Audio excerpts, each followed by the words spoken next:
Hello, everyone, and welcome to episode 198 of the True Crime All the Time Unsolved podcast. I'm Mike Ferguson, and with me, as always, is my partner in true crime, Mike Gibson. Gibby, what is up with you? Hey, man, I'm doing good. How about you? I'm doing great. Good. I am ready to jump into this episode. Before we do, we continue to see some amazing support on Patreon. Let's give some shout-outs. We had Tammy Holbrook. Hey, Tammy. Karen Drew. What's going on, Karen? Chelsea Swigert. Well, thank you, Kelsey. Eva Holly. Hey, Eva. Amanda Williams. What's going on, Amanda? Amanda Pender. Well, what's up, Pender? H. Ann Cato. Well, what's up, H. Cato? Sarah Wells. Hey, Sarah. Dana Gilman. Well, thank you, Dana. MB. What's up, MV? Bobby Lee Wargula. Oh, Gargula? If you say so. Linda Stahl. Hey, Linda. Alicia McLaren. What's going on, Alicia? Mike Murray. Hey, Mike. Marion Stein. Well, thank you, Stein. Natasha Zinzao. Well, Zinzao. Sheila Carroll. Hey, Sheila. Darcy. Well, hello, Darcy. Taryn. Hey, Taryn. Stephen French Jr. Well, what's up, French? Kristen Fernandez. Thank you, Fernandez. Tiffany Alexander. Well, appreciate that, Tiffany. And Christopher Roberts. Well, thank you, Christopher. So that's a lot of great new support. It is. And then if we go back into the vault, this week we selected Julie Davison. Well, thank you, Julie. Yeah, big thanks to Julie. She's been with us a long time. And thanks to everyone who continues to support us on Patreon. We had some great PayPal donations as well. Richard Sims. Hey, Richard. Jennifer Cleveland. Thank you, Jennifer. Catherine Alley. Hey, Allie. And Adrian Mahar. Well, appreciate that, Mahar. So thanks to all of you. Gibbs, we have an episode out right now on True Crime All the Time. We're talking about Michael Wayne Jackson. I think definitely a lesser known case, but pretty fascinating. Bizarre, man. And bizarre. You know, this kind of all starts very early one day when Jackson kills his probation officer. And basically for the next 13 hours, it is an all-out crime spree. And he travels multiple states. And then there's kind of an extended manhunt. And right. I don't want to give it away, but it's an interesting episode. So make sure you check that out. All right, buddy. Are you ready to get into this episode of True Crime All the Time Unsolved? I'm ready. We are talking about the 1971 unsolved disappearance of Cathy Moulton. So we're headed up to Portland, Maine. Cathy Marie Moulton was born in Portland, Maine on June 28th, 1955 to Roy and Claire Moulton. Cathy was the oldest of the three Moulton children. Her younger sisters were Kimberly and Pamela. They lived in a Portland neighborhood named Woodford Corner at 102 Clinton Street. Their father, Roy, owned a used car dealership in town. Cathy was known by family and friends to be an extremely sweet, loving, and caring girl growing up. She was also very trusting of others, and she had a habit of assisting random people in her neighborhood if she came across someone needing help. That's something you kind of like to hear, Gibbs, about young people. I like that. Assisting the elderly or frankly, anyone in need. Now, we are talking about a different time, period. Do you want your kids today to have that mindset? I think you do. Yeah. Do you want them walking around the neighborhood assisting people that they may not know that well? Maybe not in today's environment. But as you say, as I am an elderly person, I am waiting for that kid to come by and say, "Hey, mister, you need some help with that yard?" I'm like, "Yeah, grab that mower and keep pushing." Are they going to do that? Aren't you the guy that flies out of the house and says, "You get off of my yard"? Sometimes. But, you know, I do think it's something that comes up. You got to love that mentality of wanting to help other people. I think we all want our kids to be like that. Yeah, after seeing some of the news stories recently about how neighbors treat each other, I would love for people to go back to being the caring, and lovable type of neighbors. Yeah, unfortunately, 2021 is a little different than the 1960s when Cathy was growing up. Yeah. I mean, there's just no way around it. Cathy and her siblings made their own clothes quite a bit. They were pretty good at it. As do I sometimes. Not out of necessity, just out of frugalness. Yeah, but I mean, pretty stylish stuff I wear. Oh, yeah. Yeah. Very stylish. Yeah. Paisley's back in. But it wasn't uncommon, Gibbs, to see Cathy chatting it up on the front porch of, an elderly neighbor's house. She was just that type of person. Outgoing, very friendly. Cathy did exceptionally well in school, and she loved to write poems and stories. She also had a love for music. She was a good dancer. She loved to dance at social events, especially at the 7-Eleven Club for Teens. In 1971, Cathy was a 16-year-old junior at Deering High School, which was just a few minutes from her Clinton Street home.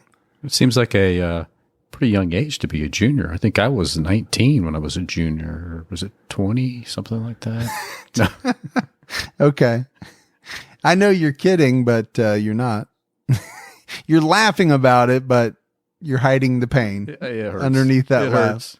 Heading into her summer break from school, Cathy was excited to go on vacation with her family. Roy and Claire took their 3 children on an 81-day vacation. That sounds like it could be really good or could be extreme torture. 81 days with your family on the road. Yeah, I mean, there's a part of me that thinks no matter how close you are, 81 days, 24/7, somebody is going to get on somebody's nerves, and pretty much everybody's going to get on everybody's nerves is the way I'm looking at it. Yeah. But the other thing that I was thinking was, who in the hell can take an 81-day vacation? Well, I guess Roy owned his own used car lot. Well, so. That's true. He could have just shut it down, or he could have had somebody running it for him while he left.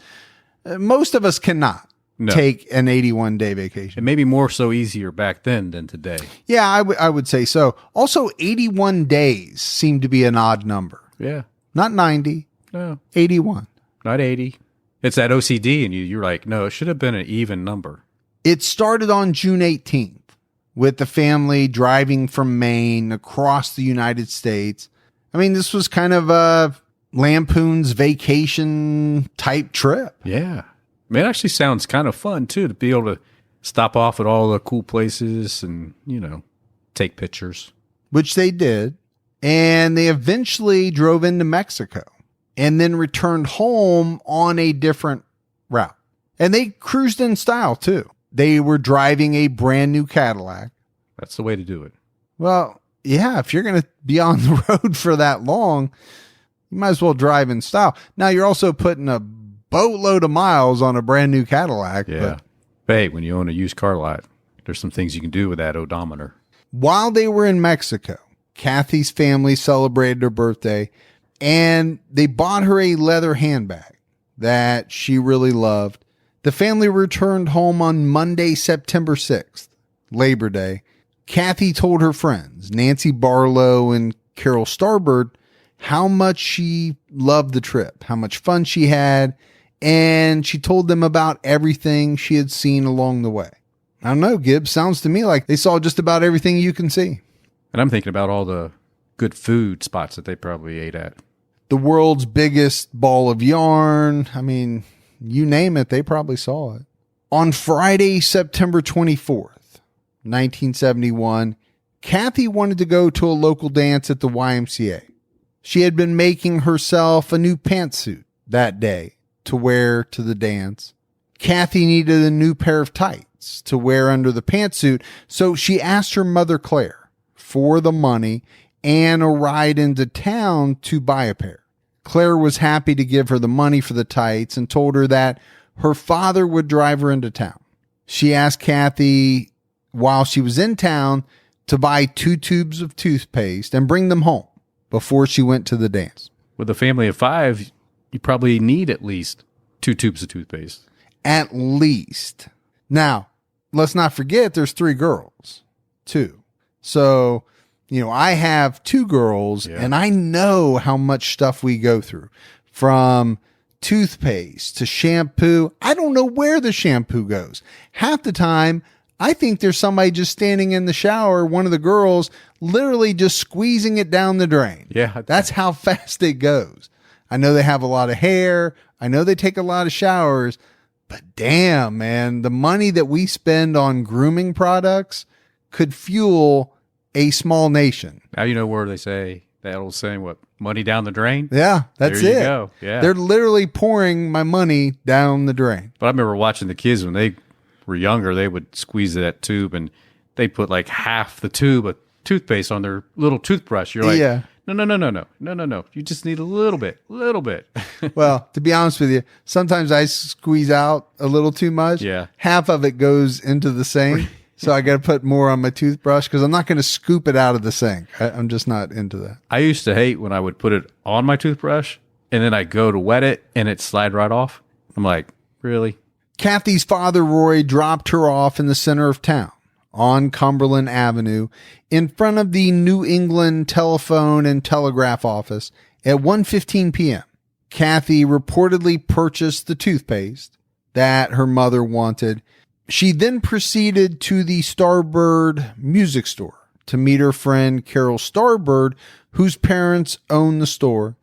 Around 5:30 p.m., Cathy told Carol that she needed to get home. She needed to take a shower, get dressed, so that she could go to the dance at the YWCA, and that she would see her there later. The last time Carol, or frankly anyone, saw Cathy, she was walking down Forest Avenue toward her home, which was just over 1.5 miles away. Cathy should have been home by 6 p.m. That would have given her plenty of time to grab a quick bite to eat, shower, and get dressed for the dance. But she didn't arrive at 6.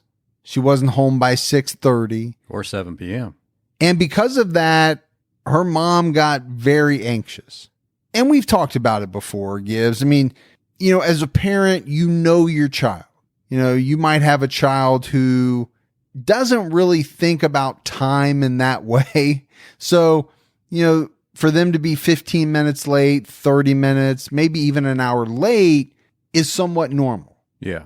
But there are many kids who are punctual, or they know if you as the parent told them, hey, you have to be home by X, they're going to be home.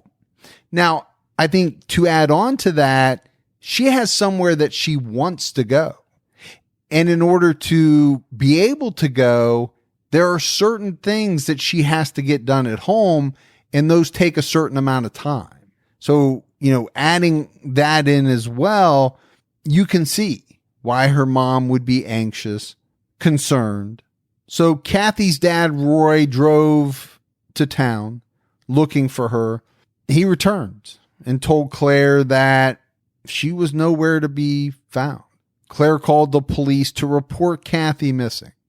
But here again, as you and I have seen time and time again in some of our previous missing persons cases that occurred around this same time frame, the police informed the parents that they couldn't file the report unless their child had been missing for more than 72 hours. And I think you hear that and you think, well, that must be a typo, because that can't be right. 72 hours? Such a long time. But it happened. And it did a lot, so frequently back then. The police suggested to the family that they call other family members, they call friends to see if Cathy might have visited. They also suggested that one of the parents drive around town looking for her while the other stayed near the phone. They said to call the hospital to see if by chance she was there. So basically what you're telling me is we're on our own here. You're giving no assistance other than telling us to do X, Y, and Z, right? Things that any reasonable person would know, well, we can do those on our own. Yeah, we would have figured that out. After the call, Claire and Roy drove around town again. They made dozens of calls, including one to the local hospital. The next morning, Roy drove up to the police station and he demanded that they do something. And I can only imagine, Gibbs, how long of a night that must have been. I don't know how, as a parent, you get a wink of sleep. There's no way. There's no way, right? Knowing that your daughter is out there somewhere missing, my eyes wouldn't shut for a second. But I think of Roy doing this as something that you and I would both do, right? Okay, police, you're telling me this. I'm not having it. I'm going to pester the you-know-what out of you until you do what I believe you should be doing. Yeah, I want to see some action going on here. And I think as part of Roy's reasoning, he told police, hey, my daughter's the type of person who wouldn't even be late for supper without calling us. She's certainly not the type of person that's going to stay out all night and have us worried, sick to death, not knowing where she is. So something has to be going on. So because of Roy's persistence, the police opened a missing person case that afternoon. So police interviewed Cathy's family and friends. I think, Gibbs, after they spoke with some of Cathy's friends, the police began to believe that Cathy might have run away. Yeah, I think there were some discussions with her friends that she wanted to see the big cities, go to a big city like Boston and see what it was all about. She did that 81-day tour and they went through some big cities then that I think inspired her. But at the same time, this also seems like it was the go-to answer, right? In most of these unsolved cases from the 60s, 70s, even into the 80s. Yeah, we really do hear that a lot in these disappearance cases back then. And maybe it was true. A lot more younger people ran away back then. I don't know the numbers. It obviously was much easier to hitchhike in the 1970s. There probably were more runaways back then, but I'm thinking this was also somewhat of a police tactic so that they didn't waste time looking for someone who most likely they felt would return in a matter of hours or the next day. Right. That's probably how they came up with the little 72-hour window, right? Maybe on average, they saw these runaways returning 48 hours, 72 hours later. So that was the magic window. Yeah. I'm not saying it was a good tactic because obviously we know today things are much different. Oh. If I were to call the police right now and say, my 15-year-old was supposed to be home 4 hours ago, she's missing, I believe I would get a much different police response than, well, you need to wait 72 hours before we can do anything. Yeah, I think they'd be right on it. And I think that Amber Alert will go out. Yep. And I know me and you, we cruising all over the place looking. It was on October 4th, 10 days after the missing persons report was filed, that Cathy Moulton's case received any attention from the media. There were two newspapers, the Portland Press-Herald and the Maine Sunday Telegram, that ran a story about the missing 16-year-old. These articles were brief and no other follow-up reports were found in the papers. That was it. 2 articles about her missing. You think about today, I think you would have a larger media presence.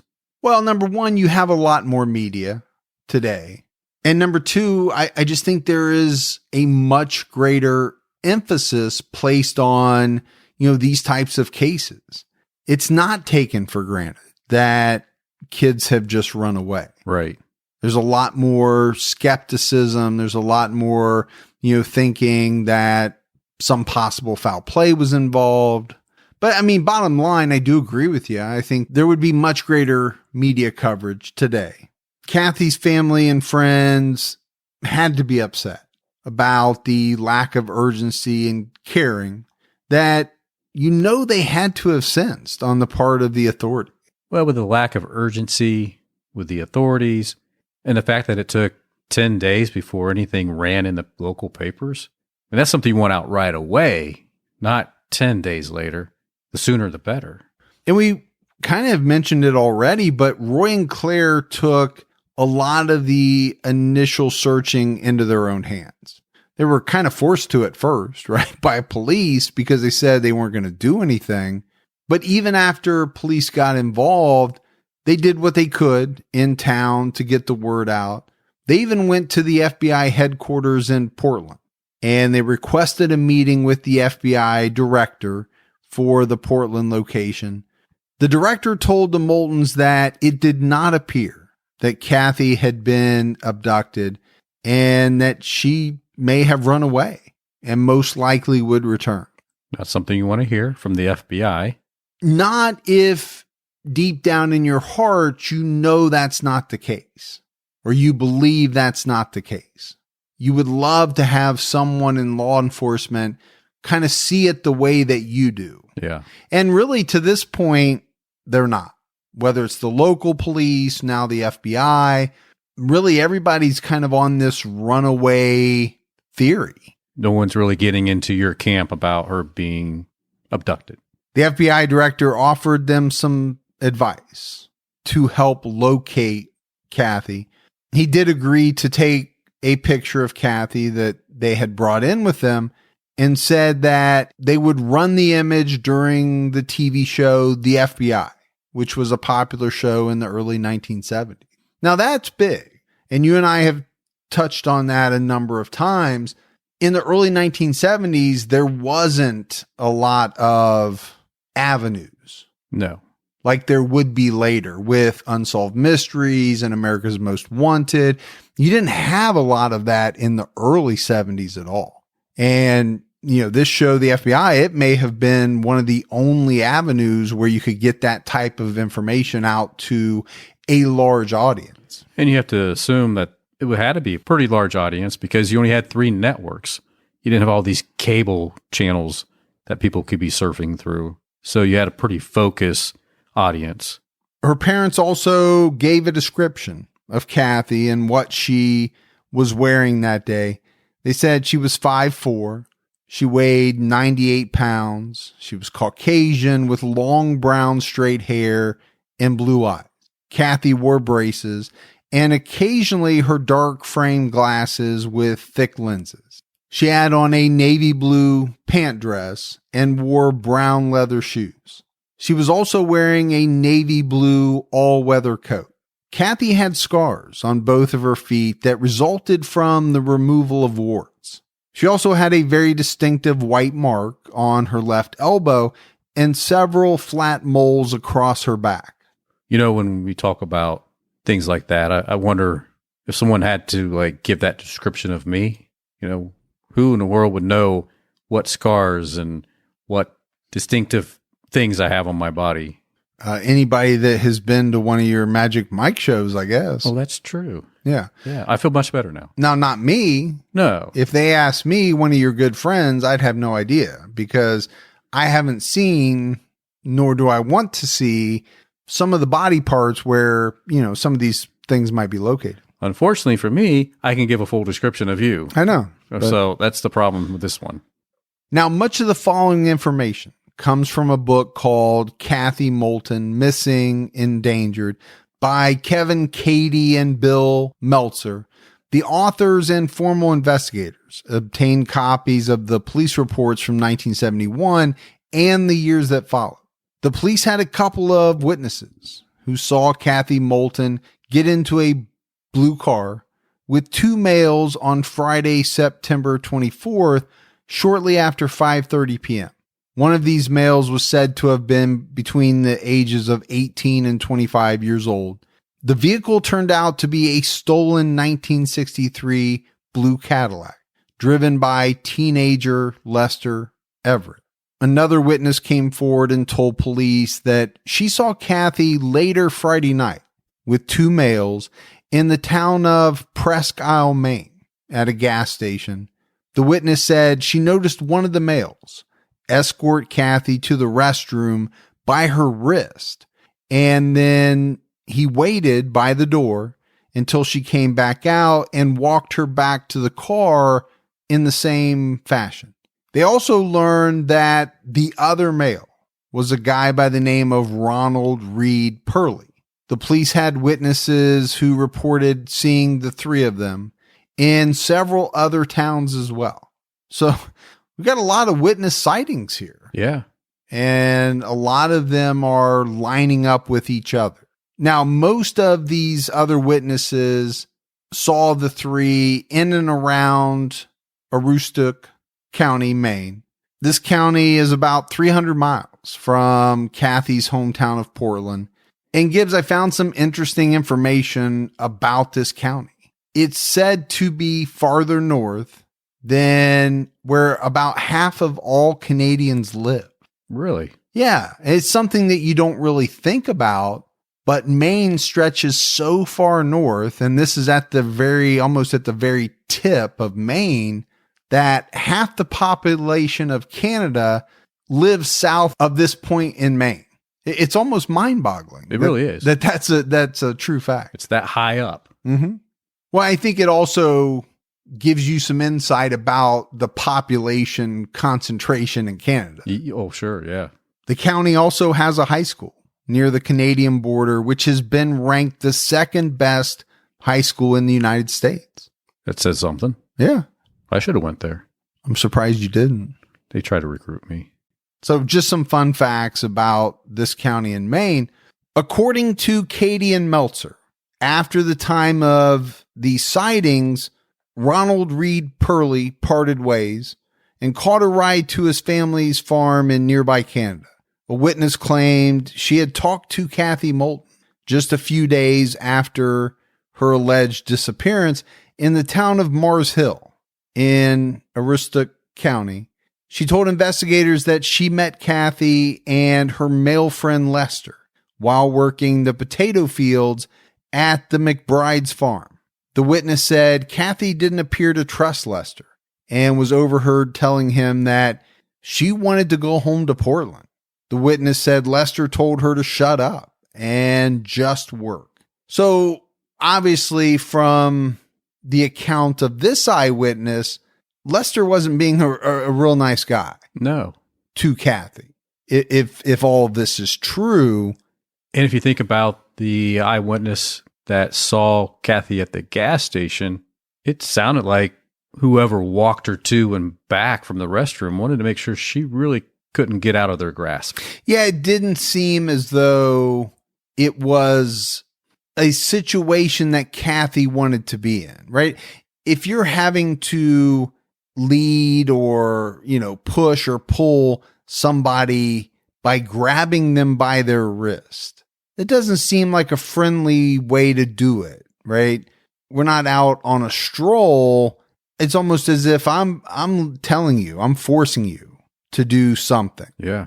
You would definitely look at it that way. I think if you just saw two people interacting in that way, like a parent grabs a child by the wrist because they're acting out, they're trying to get them under control. A boyfriend and girlfriend don't normally act that way. No. Boyfriend doesn't grab his girlfriend by the wrist and yank her or kind of tug, lead. It would just look odd. And then to stand guard by the bathroom door until she comes out again to make sure she goes back to the car. By the wrist again. Exactly. Yeah. It would, I think if you were seeing that, you'd view it as very strange. Exactly. Yeah, I certainly would. Something's not right here. No. So according to this witness, she and Cathy became friends over the next couple of days while they worked together in the potato fields. The witness said that Cathy talked about her parents and sisters a lot and how she missed them and wanted to return home, but she thought they would be extremely upset with her. The witness reported that Cathy lived in the Cadillac when she was not in the fields working. She slept there. She would get ready for the day inside the Cadillac. Again, this is all according to someone. Yeah. If all this is true. And I'll say this, if it is, it's a very strange situation. And I think some of the other field workers saw that too, right? They began to show concern for this 16-year-old girl. They brought her dinner every evening to be sure that she was fed. And back then, during this time, most of your field workers were the indigenous people from Canada coming in to work these potato fields. So she probably stood out being a Caucasian woman or Caucasian teenager. I'm assuming she probably stood out, and also being young, that they wanted to make sure she was cared for somehow.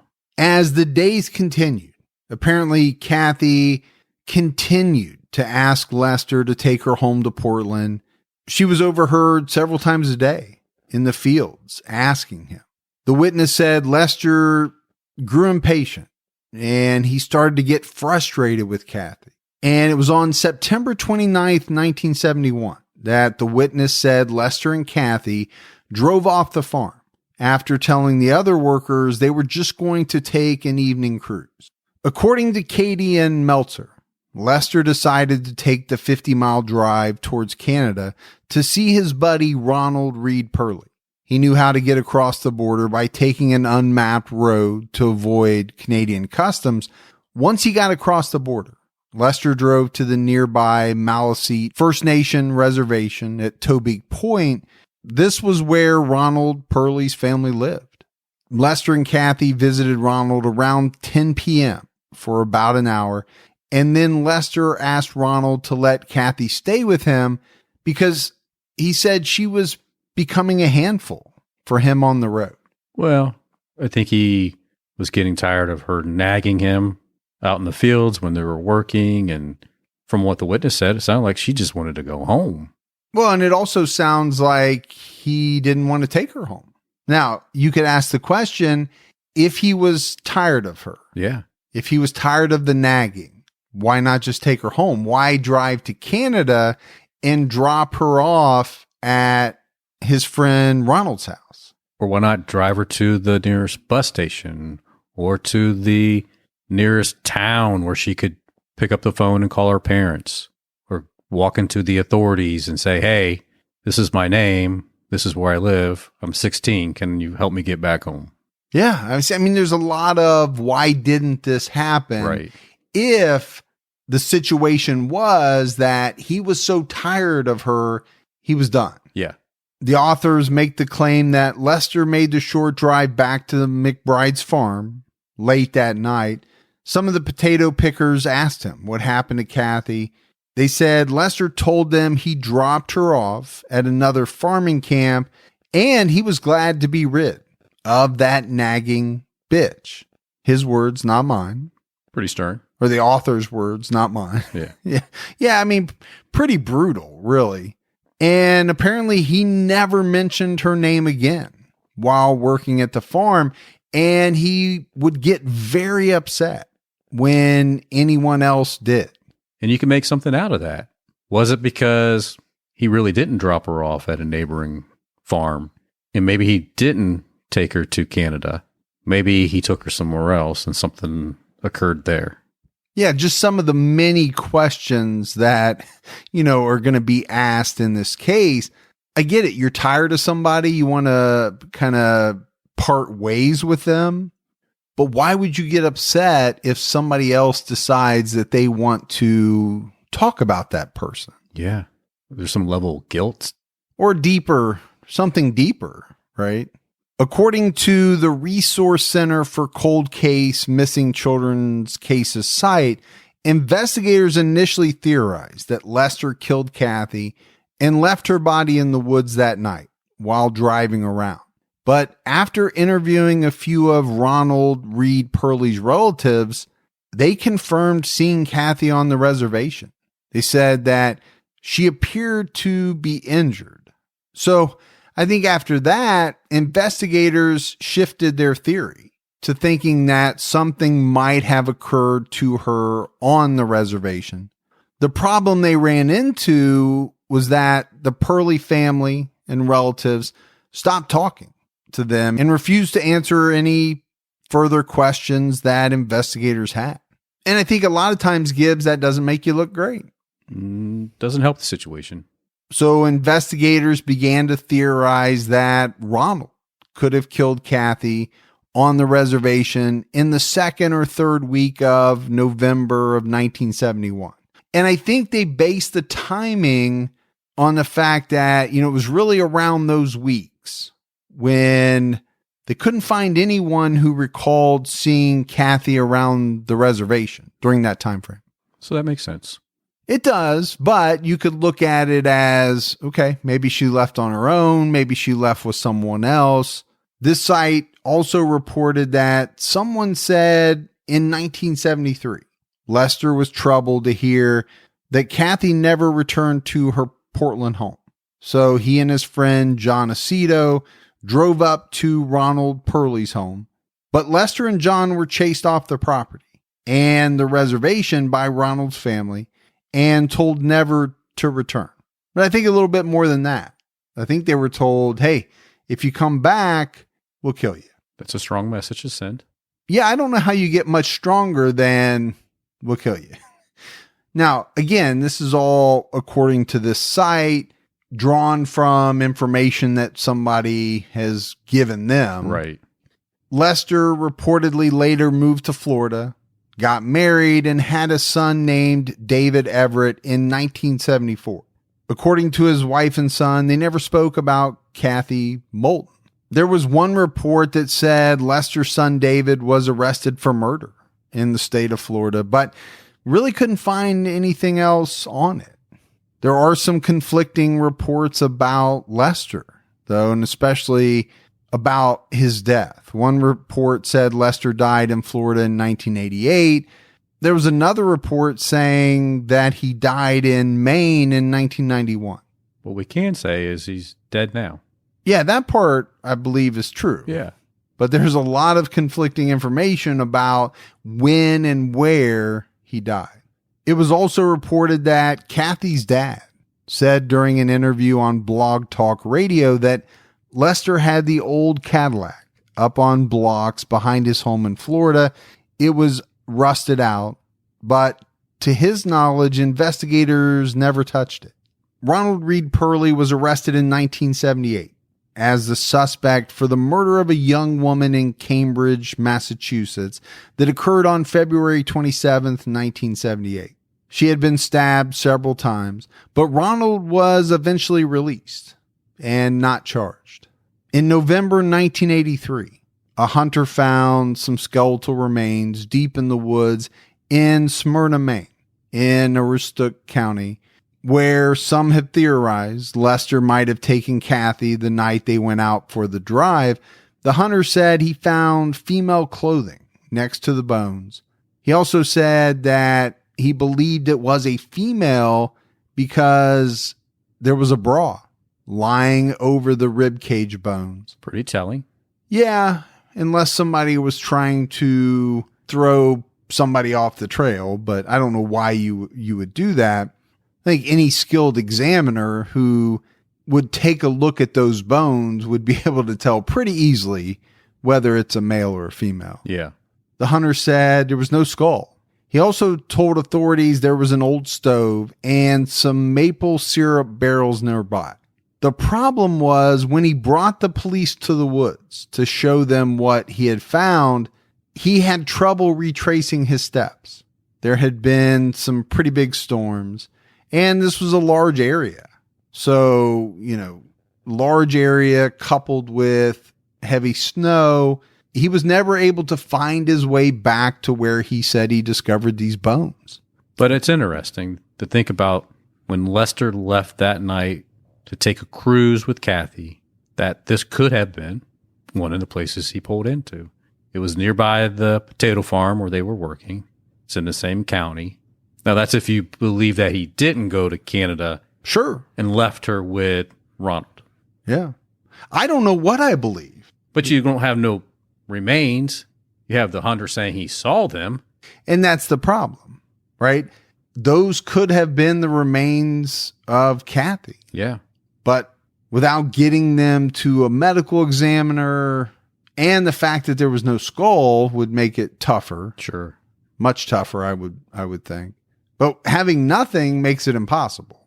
Then in 1996, Ronald Reed Perley was arrested and convicted of the sexual assault of his neighbor. He reportedly served 8 years of a 10-year sentence. On May 15th, 2015, a new witness came forward to police saying that they recalled seeing Perley back in the fall of 1971 drag a young woman who was crying through a field of weeds near this witness's house and into the woods. She told police she never saw the young woman return from the woods with Ronald. And I think, like with everything that we've talked about, this is interesting. But does it prove anything? No. Because, police don't know for certain who the young woman could have been. Even if this did happen, they would have no way to verify who the woman was. But I'm sure they had to consider that it was possible that it was Cathy Moulton. Police tracked down the family that had lived by those woods back in the early 1970s. And during the conversation with the family, they mentioned some strange occurrences. Some bizarre occurrences. Yeah, we're talking ghost-like images of a young white girl moving through the woods. They also said their dog had dragged a human skull from the woods that they said was the size of a small adult. Now, the family assumed that it came from some old burial ground and the dog had dug it up. So they tossed it in the dump. And eventually a bunch of dirt got buried on top of it. Again, many people have wondered if that could have been Cathy's skull. But like everything with this case, there's no way to prove it. How do you find it? Because if you have the skull, then you really have something to work with. Yeah, you got something you can build from. Most likely you have teeth. Possibly you can do, some dental comparisons. Right. Ronald Reed Perley was interviewed by investigators about Cathy Moulton's disappearance. He wouldn't talk to them. He basically said he had no comment, and that was on advice from his attorney. Which is not a bad thing to say, guilty or not. Yeah, I think you and I are in the same camp on that. Does talking usually help you? I guess it can, but can it hurt you more than it can help you? And I think the answer to that is definitely yes. Especially in his scenario with his rap sheet. And the fact that people are insinuating or coming forward and saying that they saw this, and this. Right. They can't prove it's Cathy. Right. But if you slip up and say something that makes police feel like you're guilty, then... if you have people saying she was on the reservation with you at one point, you're best just to not say anything. Yeah, best for him. For him, yes. Not best for Cathy. No. Not best for Cathy's family to get answers, but... Yeah, you wish he would just open his mouth, is what you would hope for. Well, I think in every case, you just wish people would tell the truth. Yeah. Because that's all everybody is after is what really happened to these individuals. Right. What happened to Cathy Moulton? Yeah. Because her family deserves that. They now, do. The problem is whoever was responsible for whatever happened to Cathy Moulton, they don't want to open up. It's not in their best interest to open up. Whether that was Lester, whether that was Ronald, whether they knew who did it, nobody wants to let that cat out of the bag if it implicates them in any way. Yeah. And because no one's talking, because it's the longest running unsolved disappearance in Maine, you have all these additional theories of what may have happened as well. People are saying that maybe her dad had something to do with it. You have psychics saying that her dad killed her and buried her in some sand gravel pit across the street. You have her being killed in another part of Maine. There's all these other theories because that's what happens as these cases go on and on and on. People just add more theories to them. And basically, Gibbs, that's what we find in every old unsolved case, right? Theory after theory after theory, because what else is there? If we knew the facts, the case would be solved. Sure. So you have people throwing out theories. I'm sure some are well-intentioned. I don't know if they all are, but that's what you get. Cathy Moulton's parents lived in the Clinton Street house until 2012, hoping she would one day return. In 2017, Roy passed away, never knowing what really happened to his oldest daughter. How tragic is that? Yeah, I find that extremely sad. So many years, every day, thinking about your daughter, what happened to her, where is she? And, to die never getting those answers, it's heartbreaking. Like you said, Gibbs, Cathy Moulton's disappearance remains the oldest unsolved disappearance in Maine's history. If you have any information concerning this case, please contact the Portland Police Department at 207-874-8479. But that's it for the unsolved disappearance of Cathy Moulton. It's a tough case, Gibbs, for sure, as so many of these unsolved cases are, especially when they go back so many years. Some of the people that have been alleged to have been involved with Cathy and possibly involved with her disappearance or death, they've died. Yeah. And, the farther you get away from the disappearance, the more people are going to die that had some type of tie with the case, that knew what happened. And eventually you're going to get to the point where, unless those people pass their information on, they're going to take it with them to the grave. And I think without DNA, which we're not aware that there is any in this case, they because didn't recover anything. They didn't recover her body. These cases are very tough to solve. And I hate to say that, but I think it's the truth. But having said that, just like the family, I never give up hope. I would never say, a case is unsolvable. I think some have a higher percentage of being solved than others, right, based on evidence that police have or the possibility of DNA matching. But you can't give up hope. You never know. Because you never know what'll happen. That's right. Somebody on their deathbed could decide that I don't want to take this information with me.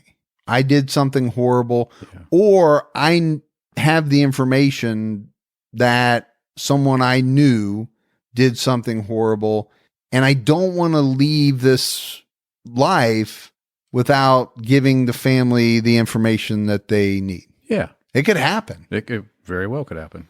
We had some voicemails. You want to check those out? Let's check them out.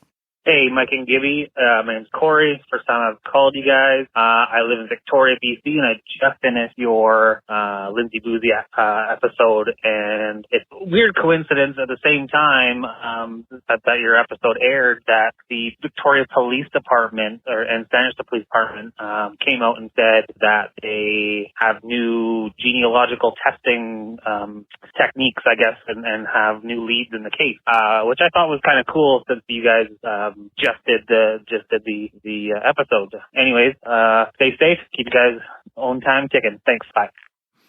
Yeah, it was interesting, Gibbs, because I was preparing the episode on Sunday to go out that night. Yeah. I mean, it was done. It was edited. Everything was ready to go. And you sent me the link to, one of the reports, and I was reading it, and I thought, oh man, that would have been great to get into the episode. Right. The problem is it didn't come out until, I think it was Sunday morning, or maybe Saturday. But either way, we had already wrapped the episode and it had been edited and all that. So there was really no way to go back and put it in. But it's exciting. Oh, it's great information to hear. That it does seem like they're either closing in or they think they've got a way to figure it out. So something to really keep our eyes on for sure. Hi, it's Rachel Templeton. Not sure if my last message went through or not. I'm calling all the way from Canada, just outside the big city of Winnipeg in Portage-la Prairie. Huge fan of you guys. Good job. Myself, my daughter, and granddaughter all listen to you. Thank you for keeping us occupied during this lonely, isolated time of COVID. I just wanted to refer to the episode 196 with Marie Hammond. You referred to the RCMP as the RMP.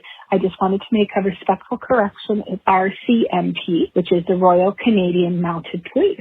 Anyways, just thought it's always a good day to learn something new. And have a good day. And thank you guys for all your hard work and entertainment and keeping our days lightened. Okay, have a good day. Good day, eh? Bye. Did she say Winnipeg or Winnipeg? I thought it was called Winnipeg. I don't know what it's called, but interesting. 3 generations. Yeah, it's amazing. Love it. TCAT fans. That's Thank you. Really cool. So obviously you and I have done a ton of cases in Canada. We have. And we know it's the RCMP. Not sure why we would have said RMP but that was an oversight. Sometimes we get a little tongue tied. Yeah, sometimes, but we'll definitely try not to make that mistake again. Interesting how many callers we're getting from Canada. We get a lot of Canadians. We have a lot of listeners in Canada. We do. Eh? Take off, eh? Hi, Mike and Gibby. I'm Olivia from Whittier, California. I'm a longtime listener, actually, and I really enjoy your guys' podcast. I'm 17, and it honestly, whenever I listen to you guys, it feels like I'm listening to friends of my dad or something. Like, I don't know. It's really fun, and I really like your guys' dynamic, and I hope you guys continue podcasting for a long time. Thank you so much for your guys' content, and I hope you have a good day. Bye. Wow. Very well spoken for a 17-year-old, very articulate. She likes her dad. She likes her dad's friends. And then by extension, she likes us. Which is always good. That's always cool. If I'm not mistaken, I believe Whittier, California is the hometown of Richard Nixon. Really? Or at least that's where he grew up. I think that's stuck in my head. You're like a Encyclopedia Britannia. Or Britannica. Or Either one. Too. I mean, they're both good. One's the cheaper version. You always get the cheaper version. I do. Yeah, I get the off-brand. I buy the Britannica, which is a little pricier, but has better information. And it kind of shows in our, yeah.